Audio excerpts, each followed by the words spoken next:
ശബരിമല സ്വർണ്ണക്കൊള്ളയിൽ ഇന്ന് അറസ്റ്റിലായ തന്ത്രവിധി പ്രകാരം ദേവന്റെ പിതാവിന്റെ സ്ഥാനത്താണ്. ഒരിക്കൽ കാണരുതാത്ത വാർത്തയുമായി നിറഞ്ഞിട്ടുണ്ട് ശബരിമലയിലെ ഒരു മുൻ തന്ത്രി.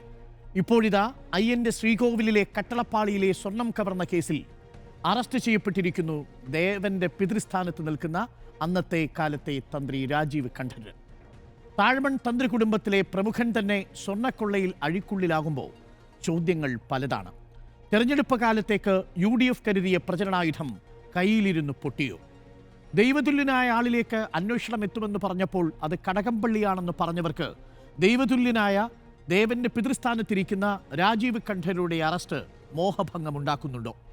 കട്ടളപ്പാളി സ്വർണം കവർന്ന കേസിൽ തന്ത്രി തന്നെ അകത്താകുമ്പോൾ സ്വർണം കട്ടത് സഖാക്കളാണ് എന്ന് പ്രചരിപ്പിക്കാൻ പ്രതിപക്ഷത്തിന് പതിവ് പോലെ ആത്മവിശ്വാസത്തോടെ കഴിയുമോ? തന്ത്രിയെ പൂട്ടുമ്പോഴും അഴിക്കുള്ളിൽ 3 CPM നേതാക്കളുണ്ട് എന്നതുകൊണ്ട് CPM പ്രതിരോധത്തിൽ തന്നെയല്ലേ? ദൈവതുല്യൻ തന്നെ പ്രതിസ്ഥാനത്താകുമ്പോൾ അയ്യന് ആരാണ് തുണ? അറസ്റ്റിലായത് ദൈവതുല്യനാണോ? ആ ദൈവതുല്യൻ രാജീവ് കണ്ഠരനാണോ? തന്ത്രി എല്ലാ തന്ത്രങ്ങളും പോറ്റിക്ക് പറഞ്ഞു കൊടുക്കുകയായിരുന്നോ? പോറ്റിയെ പോറ്റിയത് തന്ത്രിയാണോ? പോറ്റിയുടെ തന്ത്രങ്ങൾ തന്ത്രി അറിഞ്ഞിരുന്നോ?